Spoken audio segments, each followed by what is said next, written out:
You're watching the 38th season of Football Friday. Live from WTOK, it's Football Friday with Patrick Talbot and Eve Hernandez. Football Friday begins now.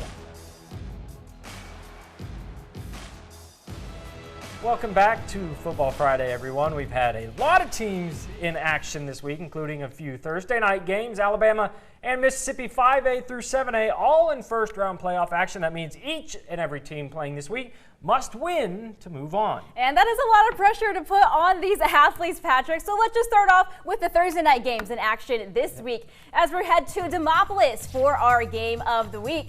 The Tigers kicking off their playoff run against the Carroll Eagles yesterday night. Demopolis going to have the ball. Kevin McElroy hands it off to Keyshawn Rosner. He's cutting through the defense, stiff arms a man straight into the ground as he's in the end zone. Tigers up 7-0. Next possession, McElroy hands it off to Antonio Cox, who stays on his feet and falls into the end zone. PAT would be blocked. 13-0 Demopolis now. Carroll Eagles with the ball. Quarterback Peyton Flott with the keeper. He goes to his right, gets to the sideline, cuts it back towards the middle of the field. He is in easily to make it a one-score game. Tigers up 13-7. Demopolis knocking on the door again. This time it's McElroy with the keeper. He's in for a touchdown. Tigers offense was moving at will last night. The Tigers get a very close win this week. Demopolis 31, Carroll 28 is the final. Tigers will face BC Rain in round 2. Very nice. Sticking with the Thursday night action, the Neshoba Central kicking off their run for a 6A title against Center Hill out of Olive Branch. First possession for the Mustangs after driving solely off the back.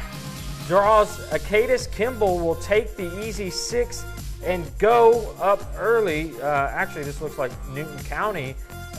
Newton County, I think, turns the ball over right there. A little bit of a transition. And we're going to go to Union now as the Yellow Jackets hosted LaFleur County in a very wet game tonight. Tons of rain out there. Tigers' first drive, the snap is fumbled, but it's picked back up. Quinn Harris finds his way into the end zone for a 6-point lead on their 1-yard line. Now a little later, the Yellow Jackets force a safety as Aiden Davis got there first, 6-2 after the safety. After the Tigers punt, Keon Hutchins scoops it up. He's got a blocker in front of him. He makes one guy miss. That's all he has to beat. Hutchins takes the ball all the way back for a 68-yard return. Jackets failed the 2-point attempt, though. Now, on their next drive, Udarian Hickman looks for Hutchins again. That's a speedy man as he outruns everyone until he is horse-collared at the 1-yard line. But on the next play, Hickman's going to hand the ball off to Keon Harris. That gives Union a 14-6 lead, and the Jackets get a 42-18 win. They will play Calhoun City next week.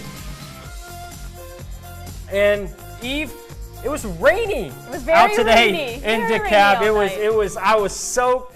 I had a tarp over my camera and everything, but I still got wet. Even though I was wearing one of our jackets, I was just wet and it was cold. We made it almost 12 full weeks without the rain. It's crazy. You tweeted it out earlier this week. You were up in the press box at Union, and you were just zooming in and zooming across. It made it a little bit difficult, but it was nice. I didn't get soaked like you did. Yes, there was hardly zero rain at the beginning of the game, but it started to pick up as the game went on. Kemper County hosting the Seminary Bulldogs tonight. Bulldogs are going to start with the ball. 4th and 15. Datavius Keys finds Jericho's Barnes on the slant pattern. He's in for a touchdown. Extra point was missed, though, and Seminary would lead 6-0. Next drive for Kemper County. There's the rain. You can see it kind of just gives a gray feeling as Kadatrian Backstrom picks up a first down. A couple of plays later, Backstrom, he's going to keep it again,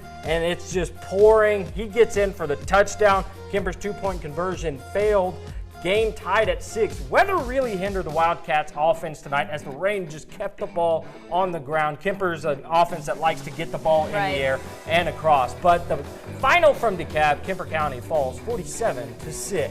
Now we're going to move on to some 4A action over in Quitman. The Panthers hosting Pass Christian Pirates tonight.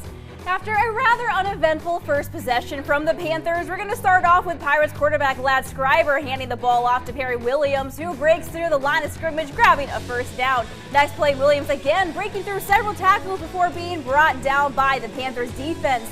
Couple of drives later, Williams once again being a dominant force. He forces his way to a Pirates touchdown, giving them a 6-0 lead after failing to get the extra point. The Panthers season does come to an end tonight with a 27-7 score. Very nice. On this rainy day, two 9-1 teams met in the Kingdom as West Lauderdale and Amory look to advance to the next round of the state playoff.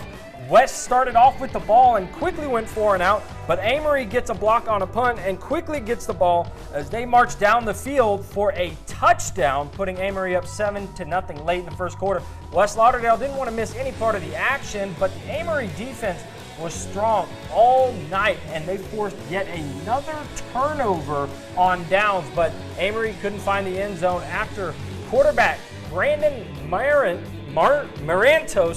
fumbles 20 yards from the goal line. After multiple turnovers, game went into the half 7-0 in favor of Amory over West Lauderdale. Final from Collinsville, West Lauderdale comes back and gets the win. The Knights will face Houston next week. And now we're going to jump over to Decatur as the Newton County Cougars host the Caledonia Cavaliers. Late in the first quarter, CJ Towner going to toss it to Byron Pruitt. He's going to take it all the way into enemy territory, but the Cavaliers defense gets to him. They strip the ball away from him. It is recovered by Caledonia. Caledonia is in prime position to take the lead before the half, but a 3-and-out will prevent them from scoring there. So just seconds before the half, Towner is going to heave it to Collier Mangum, who is going to stride into the end zone to give Newton County a double-digit halftime lead. But the Cougars do fall tonight, 27-24, a heartbreaker over in Newton County. Meanwhile, in 8-man playoff action this week, Newton County Academy taking on Christian College Academy for a spot in the MIAS 2A Championship. First drive for the Generals, Ty Thrash gonna lob it to Stephen Duke, who walks in without the Bulldogs touching him. They thought it was a penalty, but it ended up going in the Generals' favor, 7-0 early on. CCA will score on their drive, but a failed 2-point conversion. On the kickoff, Hunter Scarborough, he's going to take it deep and set up shop in prime territory, but that would equate to a 3-and-out. NCA does advance to the championship, 62-56. They'll face DeSoto School at Jackson Academy next Friday morning at 10:30 a.m. We're going to get back to the Neshoba Central highlights as the Rockets kick off their run for the 6A title against Center Hill out of Olive Branch. First possession for the Mustangs after driving solely off of quarterback draws. Acadius Kimball takes the easy 6, go up early, but the Rockets don't take kindly to that as on their first drive for NC. Will Williams will find a wide open Tristan Thompson, who breaks tackles, Mustangs ankles en route to the promised land. Tied ball game after the PAT. Center Hill would fumble their next possession, and it wouldn't take long before Mekhi Gaddis would truck his way across the white stripe, giving the Rockets the lead. Final from Philadelphia, Neshoba Central advances 41-14. Rockets will face South Panola next week. We'll be right back after this.